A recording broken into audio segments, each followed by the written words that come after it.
Welcome to this explosive breakdown of one of the most shocking moments in daytime television history, the infamous incident where legendary actor Denzel Washington was dramatically kicked off Tamron Hall's popular talk show following a heated altercation that left everyone stunned. Picture this, it's a crisp autumn morning in New York City. The studio lights are blazing, the audience is buzzing with anticipation, and Tamron Hall, the poised and charismatic host known for her sharp wit and engaging interviews, is about to welcome one of Hollywood's most revered icons. Denzel Washington, at 70 years young, strides onto the set with that signature swagger, tall, impeccably dressed in a tailored navy suit that hugs his broad shoulders just right, his salt and pepper beard neatly trimmed, exuding the quiet intensity that's made him a household name for decades. The crowd erupts in applause as he takes his seat opposite Tamron, who beams with excitement, her elegant red dress catching the light as she leans forward, microphone in hand. "Denzel Washington, what an honor!" she exclaims, her voice warm yet professional, setting the stage for what was supposed to be a light-hearted chat about his latest project, a gritty crime thriller titled Shadows of Justice, where he plays a no-nonsense detective unraveling a web of corruption in the underbelly of Chicago. The film, directed by the visionary Antoine Fuqua, Denzel's longtime collaborator behind classics like Training Day and The Equalizer, promises to be another feather in his cap, blending pulse-pounding action with the kind of moral depth that only Denzel can deliver. As the applause dies down, Tamron dives right in, asking about the physical demands of the role, how he prepared for those intense chase scenes that have fans on the edge of their seats. Denzel chuckles modestly, his deep baritone voice filling the studio like a comforting rumble of thunder. "You know, Tamron, at my age, every stunt feels like a marathon, but it's all about discipline, early mornings, clean eating, and a whole lot of prayer," he says, flashing that megawatt smile that has melted hearts since his Street Elsewhere days in the 80s. The audience laughs appreciatively, hanging on his every word, and for the first few minutes, it's pure magic. The chemistry between host and guest is electric, with Tamron probing gently about his family life, his faith, and the subtle ways he's using his platform to champion underprivileged youth through his education initiatives. But beneath the surface, there's a subtle undercurrent, a hint of something brewing, as Denzel's responses grow a tad more measured, his eyes narrowing ever so slightly when Tamron steers the conversation toward his past controversies. It all starts innocently, an nod to his well-documented temper on set, those stories from co-stars about his perfectionism bordering on intensity. But then, like a storm cloud rolling in, the questions take a sharper turn. Tamron, ever the journalist with her roots in hard-hitting news at MSNBC, leans in closer, her tone shifting from admiring to inquisitive, almost challenging. "Denzel, you've built this incredible legacy, but let's talk about those moments when the pressure gets to you, like that infamous clash at the Cannes Film Festival last spring, where you had that tense run-in with a photographer." Fans were divided. Some called it justified, others said it was a slip in composure. How do you reflect on that now? The studio falls a beat quieter, the audience sensing the pivot from fluff to friction. Denzel pauses, his fingers drumming lightly on the armrest, that famous jawline tightening as he processes the words. He's no stranger to tough interviews. Remember his icy stare down with that critic on Inside the Actors Studio back in '99? But this feels personal, like Tamron's dredging up old wounds under the guise of casual chat. He takes a slow breath, his voice steady but laced with an edge. "Tamron, with all due respect, I've addressed that 100 times. A man has a right to his space, especially when someone's grabbing at him like he's public property." It's not about temper, it's about boundaries. The crowd murmurs in agreement, a few claps rippling through, but Tamron doesn't let it go. She's got that reporter's instinct, pushing for the soundbite, her eyes sparkling with the thrill of the chase. "But Denzel, in this industry, image is everything. Doesn't a moment like that risk alienating fans who see you as the ultimate role model?" And there it is, the spark that ignites the powder keg. Denzel's posture shifts, his broad frame leaning forward now, not in engagement but in confrontation, his dark eyes locking onto hers with an intensity that could curdle milk. The air thickens, the studio crew exchanging uneasy glances off camera, as what begins as a dialogue teeters on the brink of detonation, setting the stage for the chaos that's about to unfold in ways no one could have predicted. As the tension simmers, Denzel counters with a measured rebuttal, drawing on his experiences as a black man in Hollywood, where every misstep is magnified under a microscope of scrutiny that his white counterparts rarely face. You want to talk image? Let's talk about the images we've been fed for years, the stereotypes that paint us as angry or unhinged at the slightest provocation. I stood my ground at Cannes because no one touches me without permission, period. That's not temper, that's self-respect. Tamron nods, but her follow-up question lands like a grenade. Self-respect or ego, Denzel? Because from where I'm sitting, it looked a lot like the latter. The audience gasps collectively, a wave of whispers spreading like wildfire, and in that instant, the interview transmogrifies from promotional fluff into a raw, unfiltered clash of titans, with Denzel Washington's legendary poise hanging by a thread and Tamron Hall's bold style on full display, propelling us deeper into this riveting tale of celebrity, controversy, and the high stakes of live television. The studio, once alive with laughter and applause, now pulses with an electric unease as Denzel Washington's response hangs in the air like smoke from a smoldering fuse, his words cutting through the tension with the precision of a well-honed blade. Ego? Tamron, if standing up for myself is ego, then call me egotistical every day of the week, he retorts, his voice rising just a notch, that rich timbre now edged with gravel, his hands gesturing emphatically as if to underscore the injustice of the accusation. The camera zooms in tight on his face, capturing every furrow in his brow, every flicker of restrained fire in his eyes, the same eyes that have conveyed heartbreak and cry freedom, rage in Malcolm X, and quiet wisdom in Fences. Tamron, undeterred, crosses her legs and tilts her head, her signature bob haircut swaying slightly, a picture of composed defiance as she fires back. It's not about standing up, it's about how you do it. Fans love the Denzel who inspires, not the one who erupts. The audience is split now, half nodding along with her, the other half leaning toward Denzel, their murmurs building into a low hum that the microphones pick up, amplifying the drama for viewers at home. Backstage, producers are scrambling, fingers hovering over the commercial break button, but the show's format demands they ride the wave, turning potential disaster into ratings gold. Denzel leans back, a sardonic smile playing on his lips, the kind that's equal parts amusement and annoyance, reminiscent of his sly grins in those Equalizer kill scenes. Erupts? That's a strong word for a man defending his dignity. You ever had a camera shoved in your face while you're grieving a loss, Tamron? Because that's my reality at every red carpet, every premiere. It's vultures circling. He's referencing the personal toll of fame, subtly alluding to the losses he's endured, from his mother's passing in 2021 to the industry's relentless gaze that never lets icons like him breathe. Tamron softens for a split second, her journalist sympathy peeking through, but then she doubles down, pulling out a clip from the canned footage on a nearby screen of the grainy video of him whirling around, finger pointed, voice booming at the intrusive photographer who had grabbed his arm not once but twice. This is what I mean, Denzel. Look at Ida, it's intense. How does that square with the message of unity in your new film? The screen flickers to life, the clip playing in slow motion, Denzel's tailored tuxedo rippling as he pivots, his command "Don't touch me" echoing through the speakers, the photographer's smug retreat captured in humiliating detail. The audience winces collectively, some shifting uncomfortably in their seats,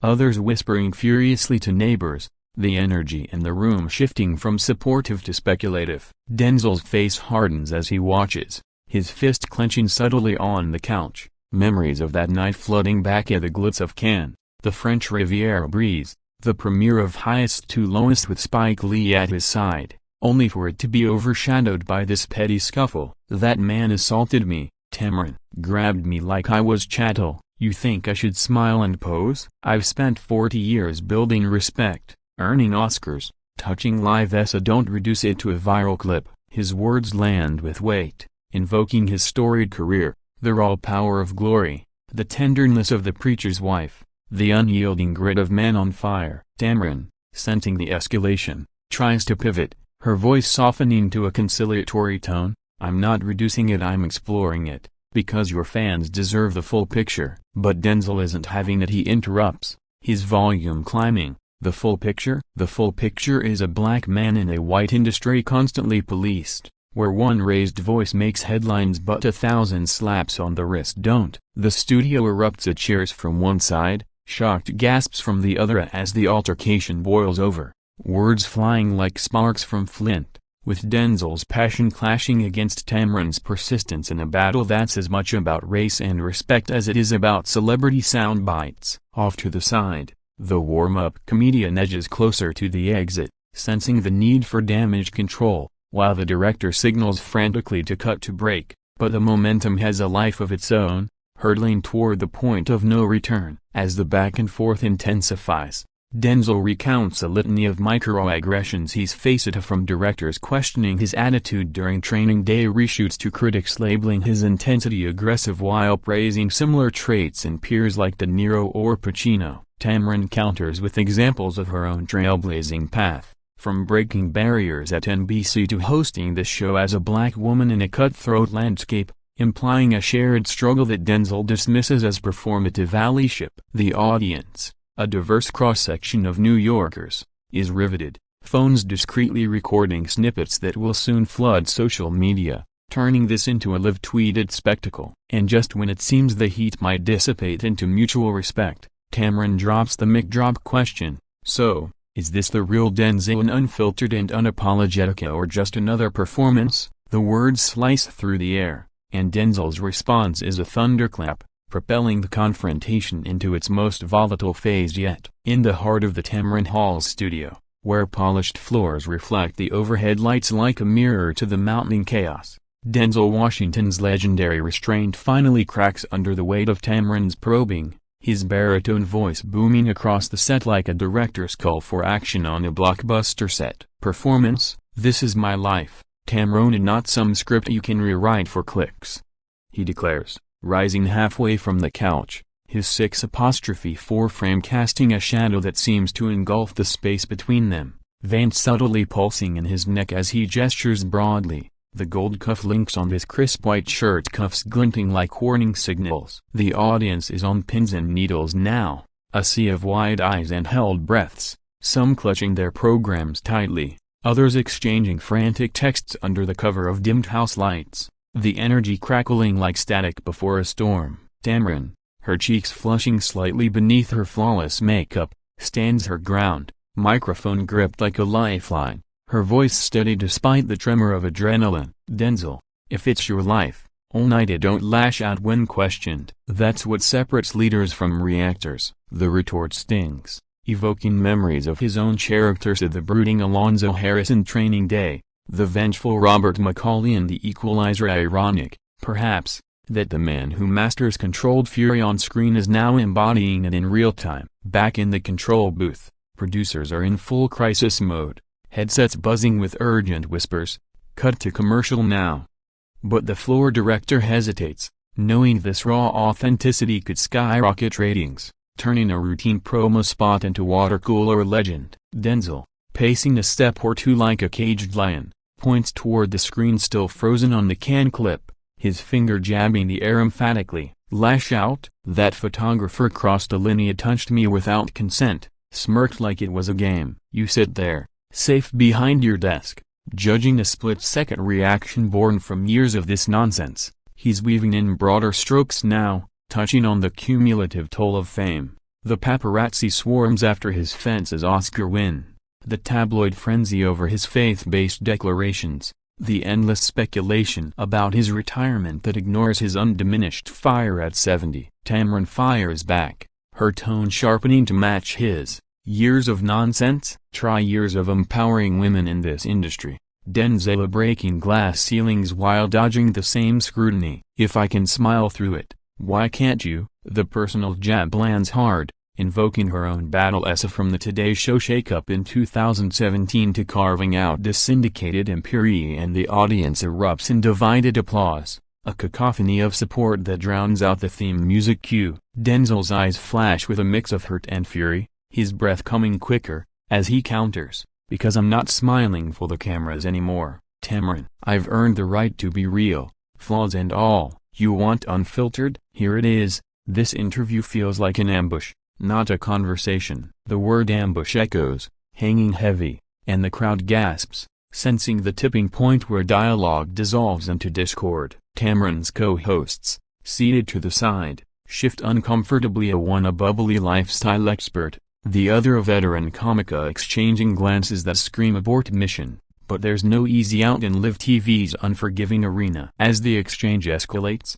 Denzel delves deeper into his philosophy, quoting scripture from Proverbs about the tongue's power to build or destroy, twisting it to critique what he sees as Tamron's gotcha journalism. She parries with a nod to her newsroom roots, insisting it's accountability, not attack, and cites a recent episode where she grilled a politician similarly, earning praise for her tenacity. But the room's vibe has soured, the initial adulation for Denzel morphing into wary fascination, whispers of "is this real?"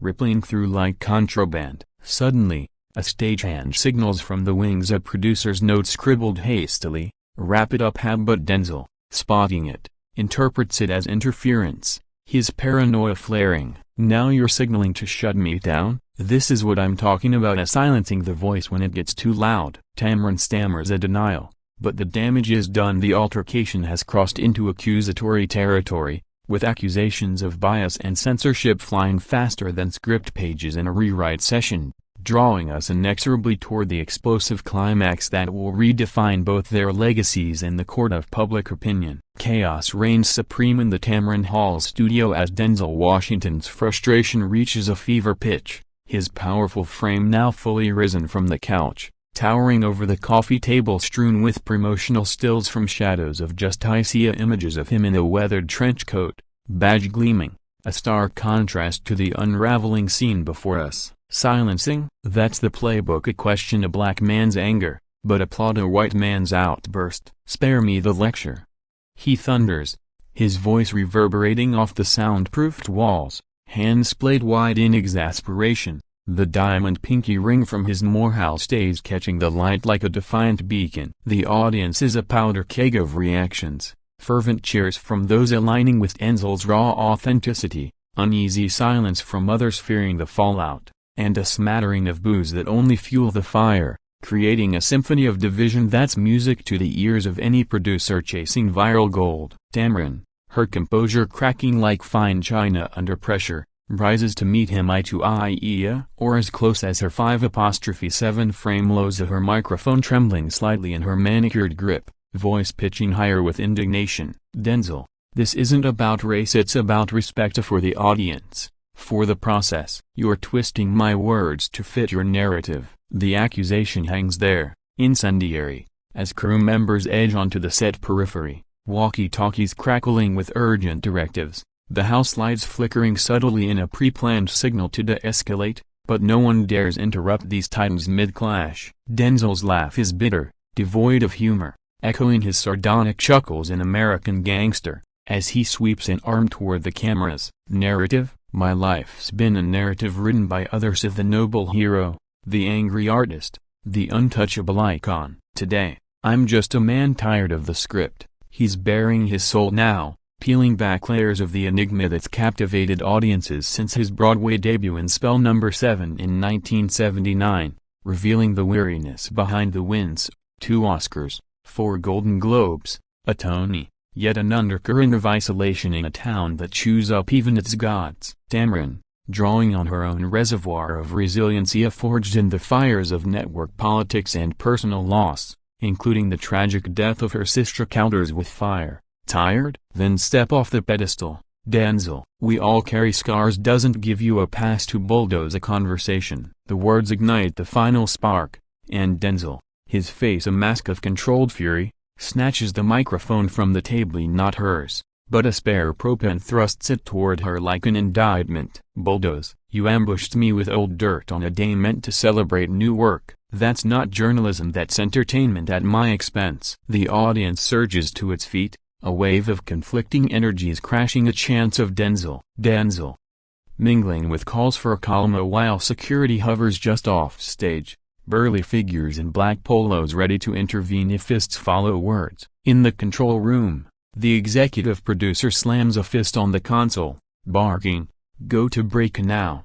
But the feed lingers a beat too long, capturing Denzel's parting shot. "You want the real me? Fine, I'm done here." With that, he tosses the mic onto the couch, and not violently, but with finality, and strides toward the exit, his long legs carrying him past stunned guests, through the applauding jeering throng, the studio door swinging shut behind him like the end credits of a tragedy. Tamron stands frozen, microphone limp at her side, mouthing a silent wow as the screen finally cuts to a hastily inserted ad for laundry detergent, the jarring normalcy underscoring the surrealness of what just transpired. Whispers explode into full-blown discussion among the audience, phones lighting up the dimmed space like fireflies, live-tweeting the meltdown with hashtags like #Denzel vs Tamron and #TalkShowTakedown already trending. Backstage, Denzel's team swarms him in the green room, publicists spinning damage control while he sinks into a chair,